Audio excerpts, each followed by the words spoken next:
venture, kind of, or a new road we're going to go down.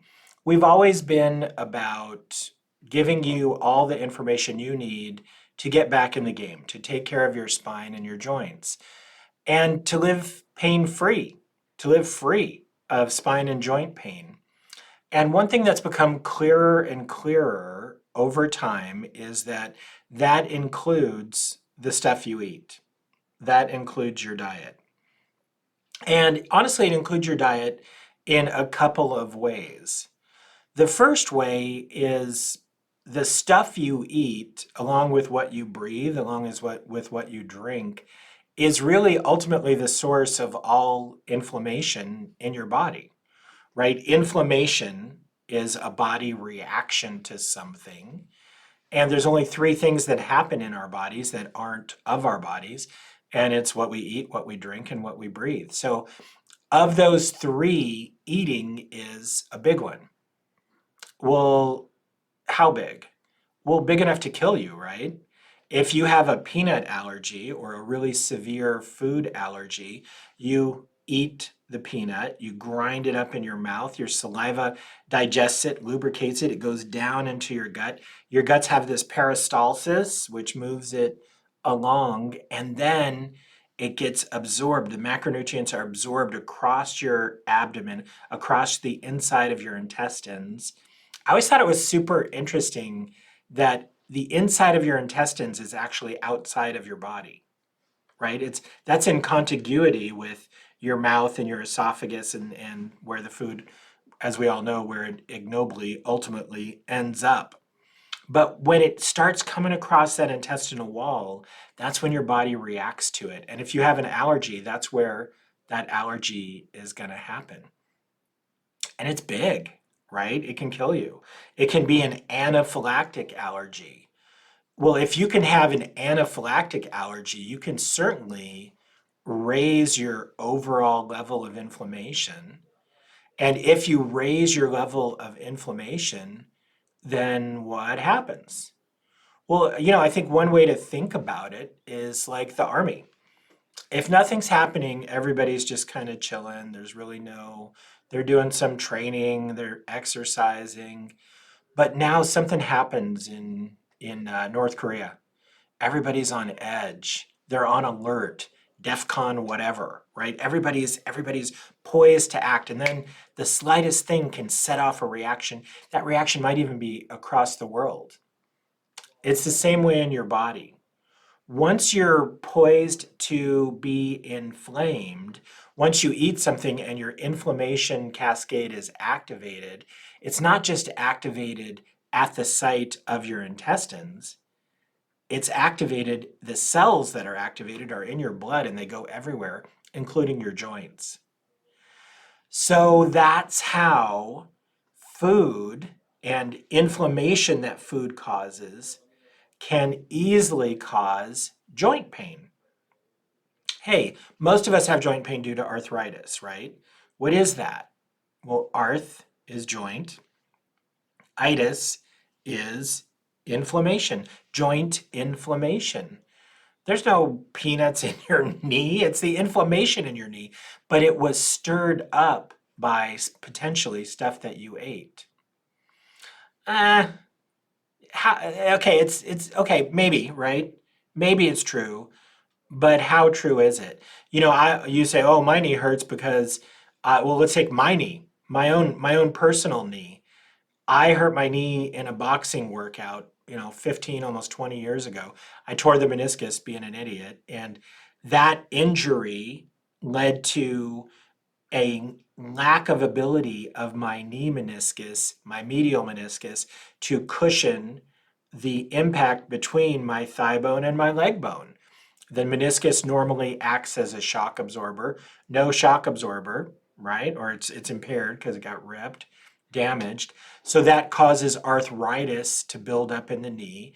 And now, 15, 20 years later, my knee hurts because of the arthritis that was caused by the injury. What's that got to do with the peanuts that I ate that I was allergic to? Nothing. Separate issue.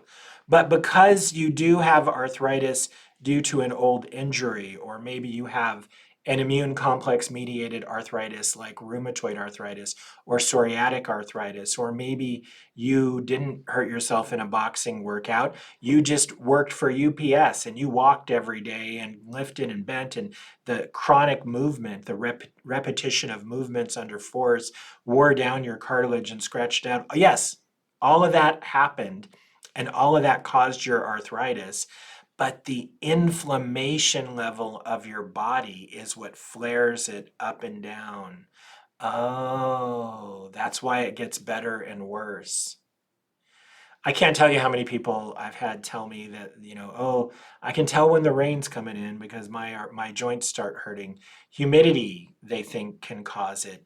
Well, if humidity can cause a fluctuation in your arthritis, could the inflammatory state of your actual body? Yeah, of course it could. So, wow, mind blown, right? That means the foods we eat, if they cause inflammation in our bodies, can stir up this immune response and these immune cells, which makes these old injuries worse. It's what makes it worse. There is no time machine. There's no magic wand. There's no way to go back and undo that boxing workout that hurt my knee, and there's no untearing of my meniscus. But I can try to eat foods which do not increase my inflammation level. I can do that. And there's something else I could do. And that is interesting. I can actually eat foods that don't just not cause inflammation. I can eat foods that directly reduce inflammation. Hippy dippy? A little bit, right? I mean, I don't know. Can food as medicine? You read that a lot. Is that really true? Well, it turns out, yeah, yeah, it is true. And it's not that weird an idea. If you sort of step back and think about it, almost all of our medicines actually started out as either natural compounds or food. The heart medicine digitalis famously comes from the foxglove tree. There are poultices that in Native American culture, you make a poultice out of certain herbs to try to reduce inflammation and help healing. And there's actually quite a bit of information, yeah, most of it from other cultures, about using certain foods. Chinese medicine, very, very rich in therapeutic value of naturally occurring compounds.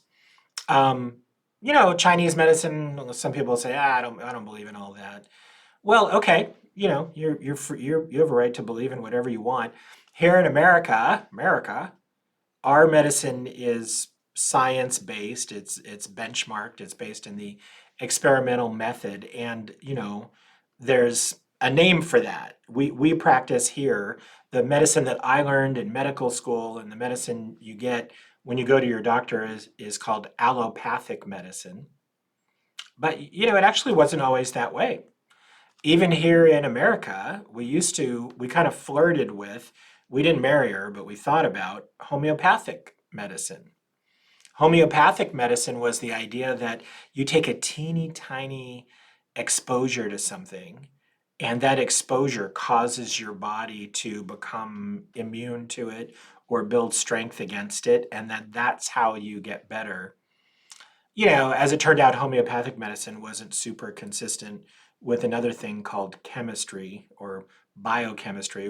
As we learned about how chemicals interact with receptors to change the bioavailability, bioactivity of cells, the way that drugs worked was a lot more compelling to us than was homeopathic. So we sort of snake oiled it out of our existence. We got rid of all that stuff.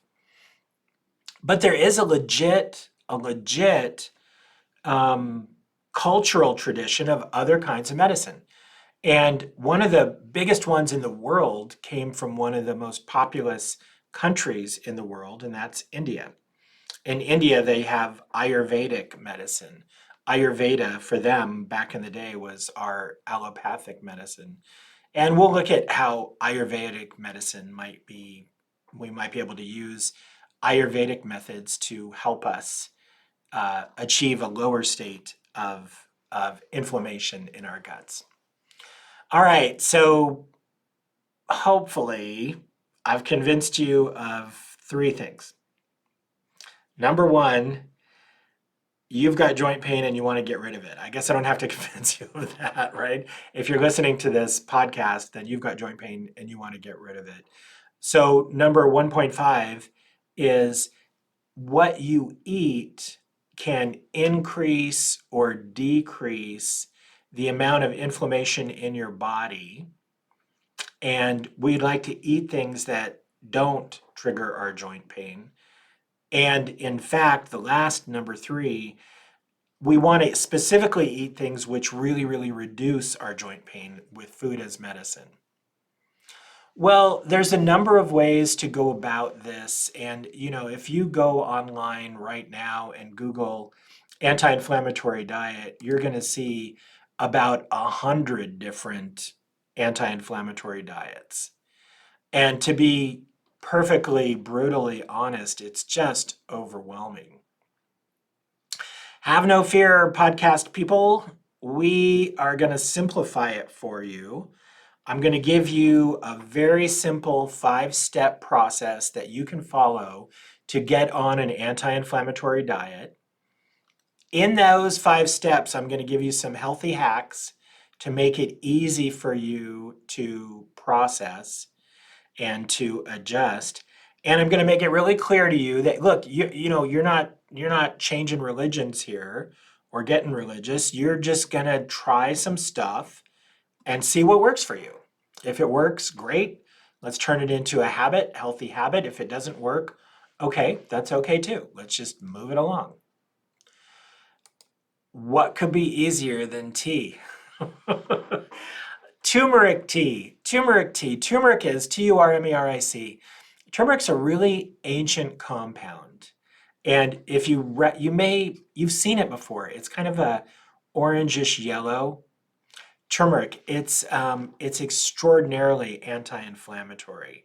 It is a very common ingredient in Indian food, a very common spice, and you would recognize the color and the taste of turmeric from Indian food. Turmeric, as it turns out, is intensely anti-inflammatory. If there was ever a food that was a medicine for inflammation, to reduce inflammation, it would be turmeric. Turmeric's also, as it turns out, anti-cancer. And prior to there being chemotherapy, a lot of cultures, a lot of systems of medicine actually use turmeric as an anti-neoplastin. It also helps your body control glucose, so it's anti-diabetic. It's a lot of cool things. But what we're interested in, the property of turmeric that we're interested in is its anti-inflammatory properties. And it is definitely that. It is definitely anti-inflammatory. I think with a lot of this stuff, it's kind of like, look, these are natural compounds, so it's not like it was tested in $100 million trial by a pharmaceutical company and we know the exact dose. We don't have all that kind of data. We don't know the pharmacokinetics of turmeric very well. But you can try it yourself and see if it works for you. And turmeric as tea, I would strongly recommend you make your first adventure into the anti-inflammatory diet world. Let's try to make some turmeric tea. Turmeric is a root. It comes from a bark. It's the root of a plant. It is very poorly absorbed on its own. If you were out in the woods and you went and grated up some bark and tried to eat it, you would absorb hardly none of it. There are some things that you can do to make it much more absorbable, and one is you have to put in some fat. So I would recommend that you make your turmeric tea with a little pea-sized dollop of either butter or ghee or cream, some kind of fat. Honey's good. It sweetens it up a little. It's nasty by itself, or it's not nasty, but it's not something you would want to make it an ingredient and not the only taste. So I grind a little ginger into mine, which I think is, it's also an anti-inflammatory, by the way, and just kind of makes it taste better. There's a really cool video by my old professor. When I was in medical school, one of my professors was this guy, Andrew Weil, Dr. Andrew Weil, MD. Really cool guy, Andy Weil, very smart. And he does very nice video online. You can see in the comments below or come to our website and we'll give you a link to watch Andy Weil on how to make turmeric tea. But it's delicious and it's definitely a first step. I would recommend that you start trying to make some turmeric tea before you go to bed and then see what happens. If the next morning you're less stiff than usual or you have less joint pain than normal, then it worked, right? You could either stop and see if the joint pain comes back or go for a week and then stop and see if it comes back, but get a little jiggy with it, right? Try it out. Go on, off. Convince yourself that it is working for you. And if it is not working, then add more turmeric, right? Up the dose. Instead of half a teaspoon, add a full teaspoon. Try to watch the video again and make sure you're getting the other things that are going to really help you absorb it. But try it and make it work. Get jiggy with it, Will Smith, and see what happens. All right, that's turmeric tea. And now I want to give you our first healthy hack. And that is the reality of turmeric tea. It's messy. It takes 15 or 20 minutes to make the tea. It's delicious and addictive in that it makes you feel so good, but you're going to have days where you just forget to do it. And so what I would recommend is that you get a bottle of turmeric, which the metabolite of turmeric that we actually use in our bodies is called curcumin. So you're going to take a tablet of curcumin, get curcumin, put it by your toothbrush. If you reach the evening and you have not taken some turmeric tea that day, pop one of these turmeric curcumin tablets and call it a day.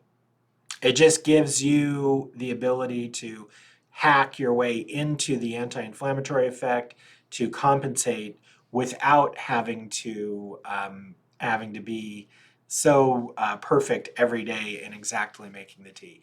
Look, don't be bad on my account, right? If you make the tea, good for you, you're done. But if you forget to make the tea, then do the turmeric. All right, so T is for turmeric, and our acronym for our 5 steps is TOAST. TOAST. T is for turmeric. Turmeric is for anti-inflammatory T. Oil. Oil. O is for oil. O is for the oil I'll put upon my hair. Remember Jerry Jeff Walker, if you grew up in Arizona, like I did? Up Against the Wall, Redneck Mothers. Terrible song. But anyway, O is for oil, and it is in that song, and it is in this podcast as well. Oil is super, super inflammatory. And the oils of this world, you can kind of break them down. If you were going to sort oils into 2 buckets, one way to sort them is whether they're more omega-6 fatty or more omega-3. And as it turns out, the omega-6s are horrible for you. They're highly inflammatory. By the way, they also cause cardiovascular problems, big ones. Cardiovascular problems, that means basically stroke and heart attack, right? So not things you want to visit in any way. So nix the 6, nix the omega-6.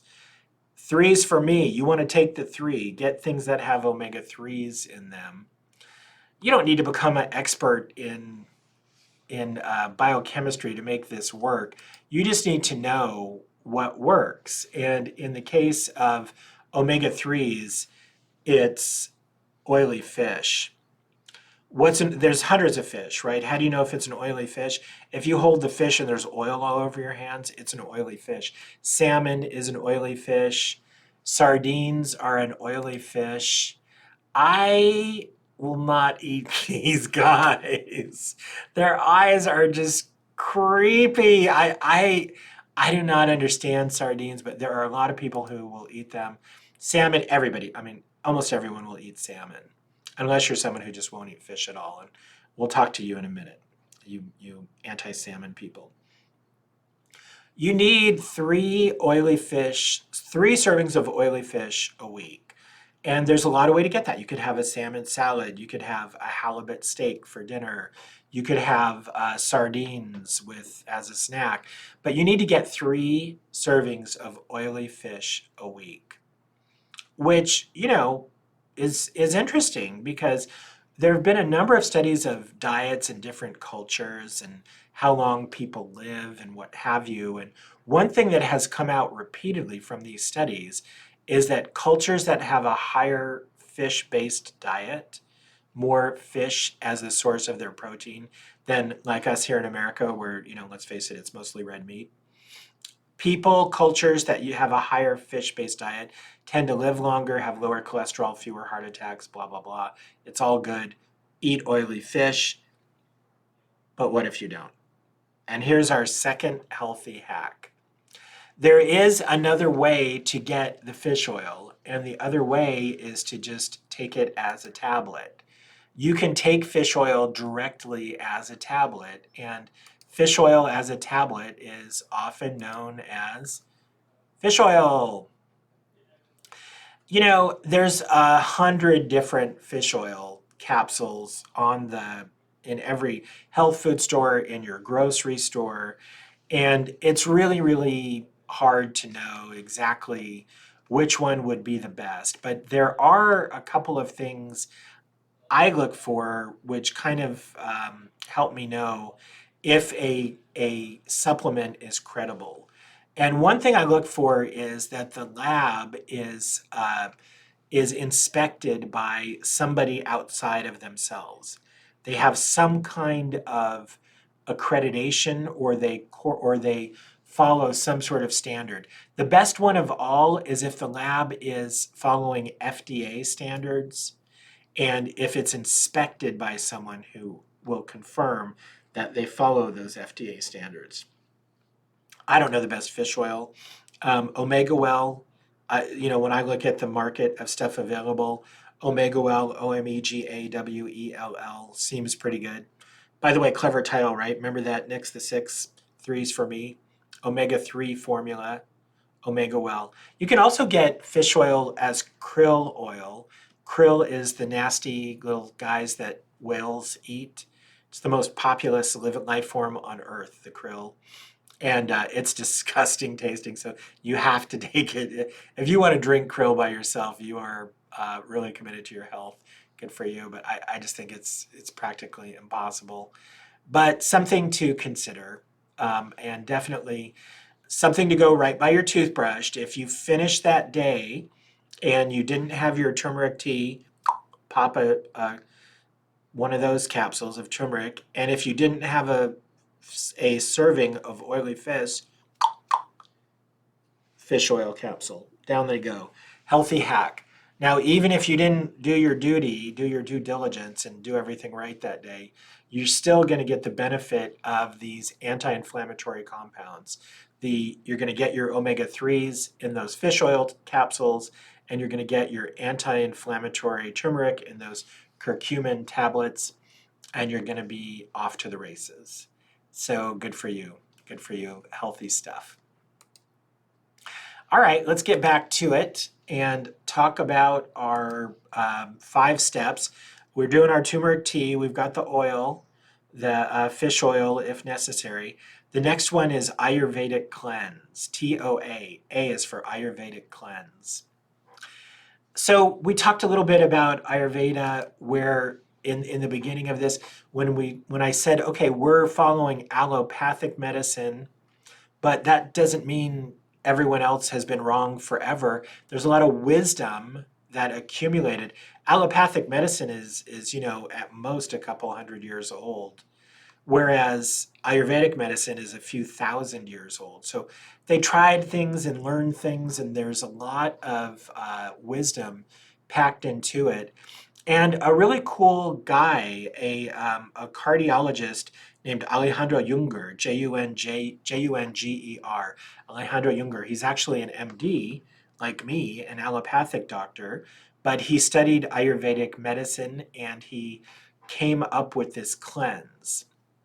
Now, in Ayurveda, the idea is that disease results from imbalance. You have these, what I think they call them doshas.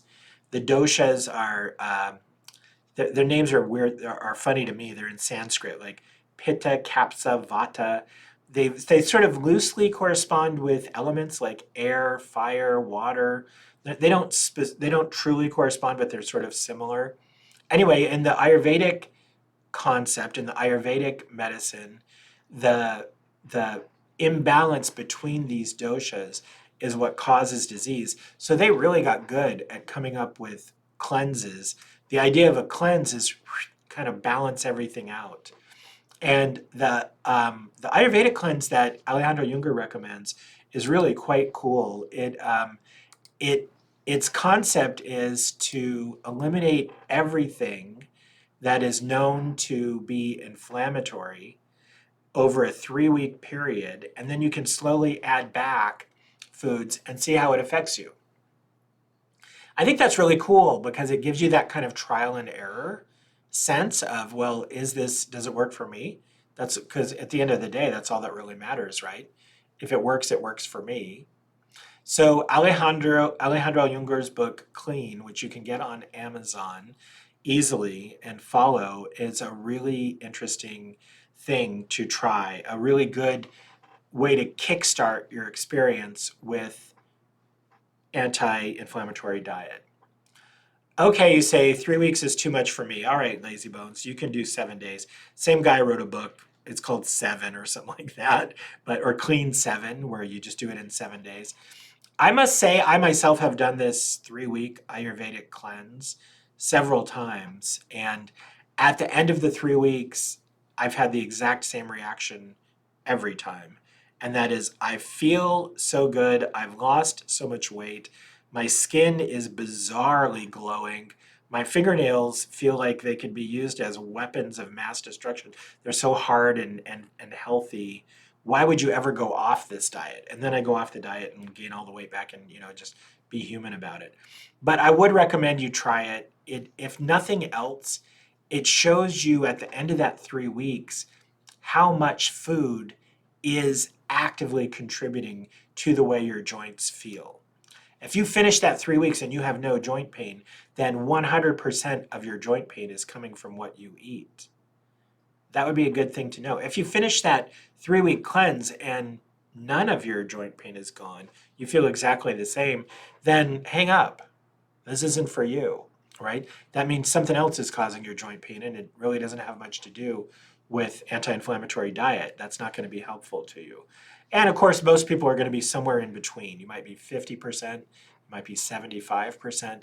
But at the end of that 3 weeks, you'll certainly be healthier. No harm, no foul. And you'll have a chance to decide whether or not this is for you. What if it is for you? You need something that kind of takes it from there. And there's a lot. As I mentioned in the beginning, there's a lot of these anti-inflammatory diets in the world.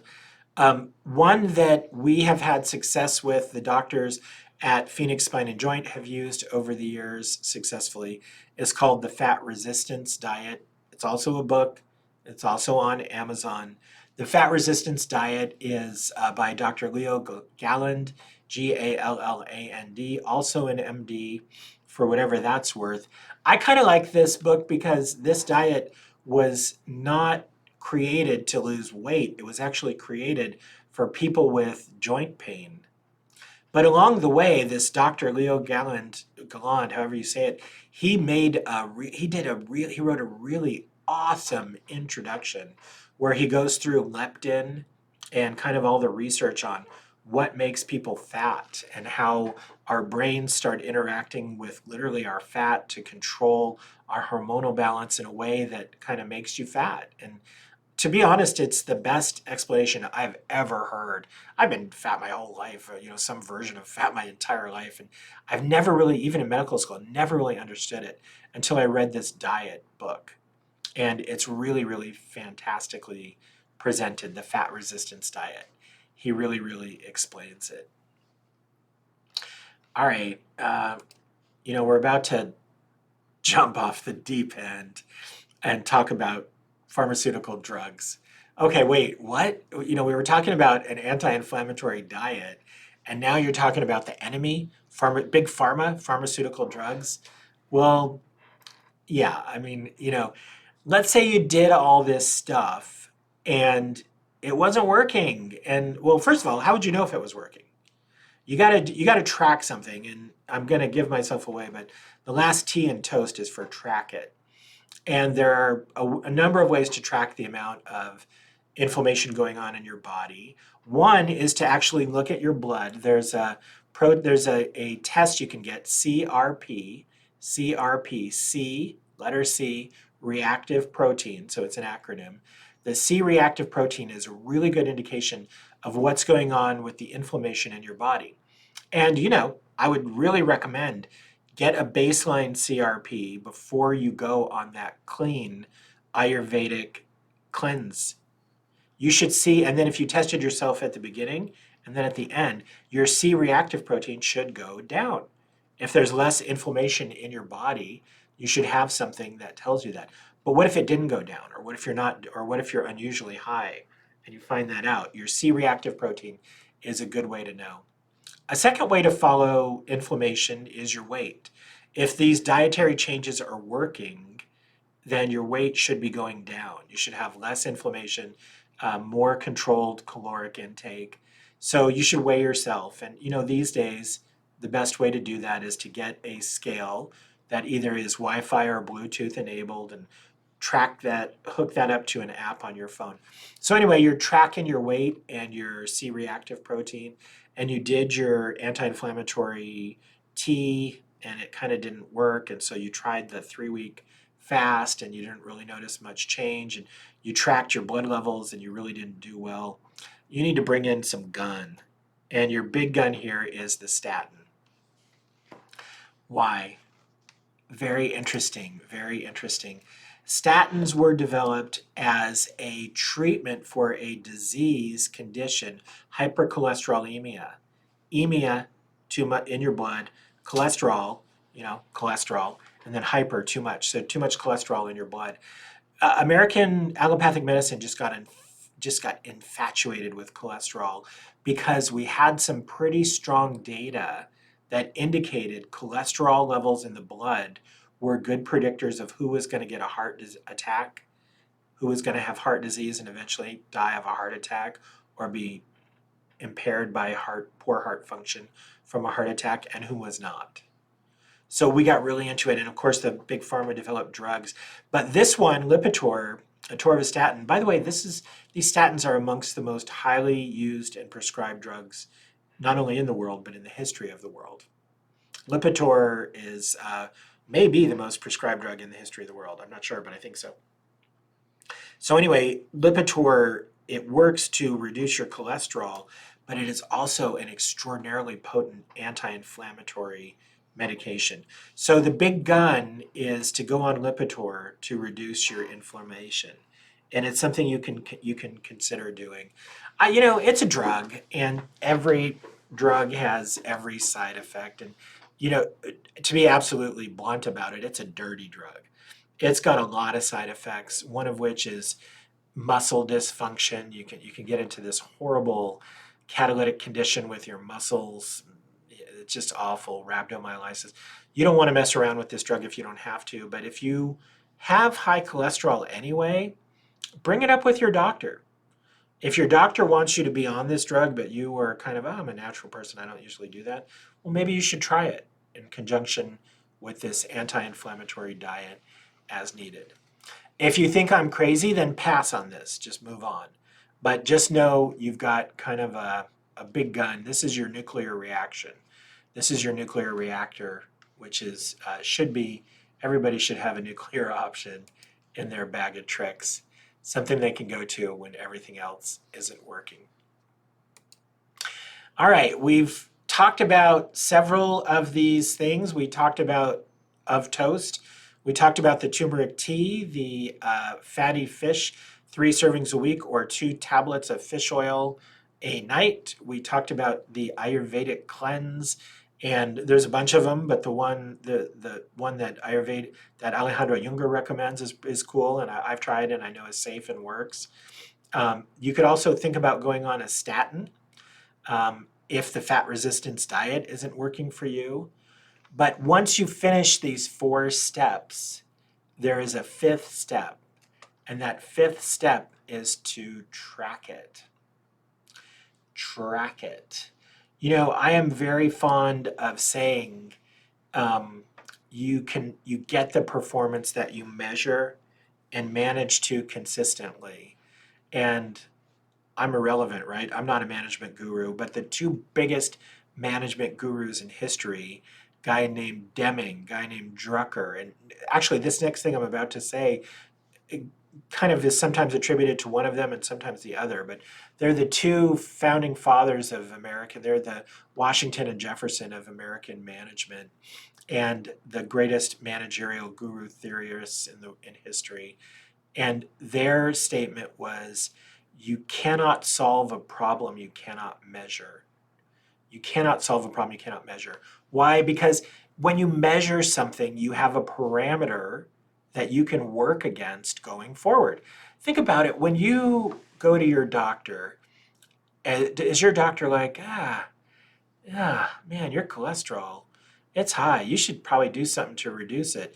I'll give you some drugs and I'll see you next year. No, that's not what they do. So what they do is they do a test, they verify, they measure your cholesterol. Oh, it's high. How high is it? Really high. We need to bring it down. Okay, let's start a medication. Come back in 3 months. We'll draw your blood, measure it again. If it's low, if your cholesterol's back into normal, great.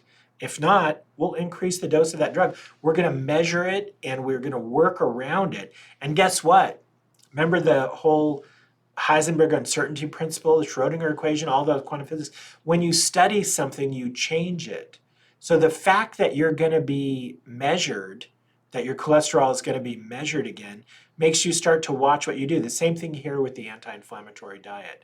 The fact that we're tracking your changes changes the way that you live in a sustainable and healthy fashion. It gives you something to work against, and it gives you something to measure yourself against. It causes you to behave in an integral way. It gives you personal integrity. So for the 5-step toast program, what should you track? Well, CRP, right? We talked about that one. The amount of CRP is a good indicator of the amount of inflammation in your blood, so we definitely want to do that one. You should track your weight with that Bluetooth or web-enabled or Wi-Fi enabled scale. The Fitbit scale works great, but you should also track what you eat. And this is where a lot of people go wrong. The old legacy diet of let's track our calories and add them up and woohoo, we'll even do an app, you know, that's been done to death and that's been studied forever. Those just never work. Part of the reason they never work is you're tracking what you ate.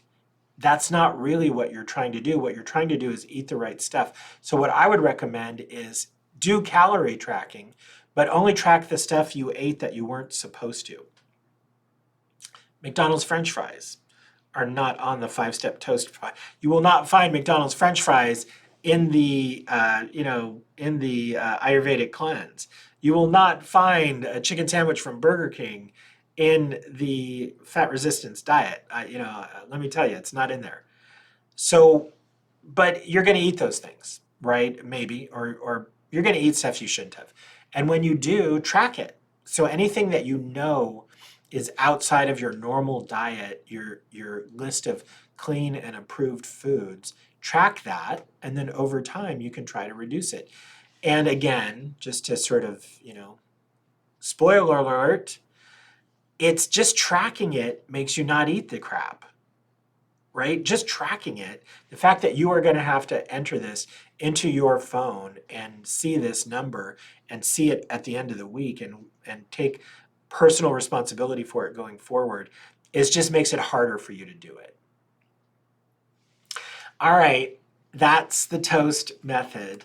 Those are the 5 steps, 5 simple steps with several healthy hacks for you to reduce your inflammation, lead a less painful life, move toward being pain-free in your joints. I love it because you can try it and then keep it if you like it, and if you don't, just throw it, drop it like a bad habit, right? You don't have to worry about it going forward. Good luck to you. If you have questions about any of these things or comments, feel free to drop them into the comments section. Subscribe to our channel, our YouTube channel. Follow us on, we're going to continue to give you updates on the Toast 5 Steps on Phoenix Spine and Joint Facebook, painfreejointliving.com. I just made that up. That's not an actual website. Our website is phoenixspineandjoint.com, and we would love to see you over there. So follow us on social, keep up, and we'll look forward to feeling better and leading a healthier, happier life. Talk to you soon.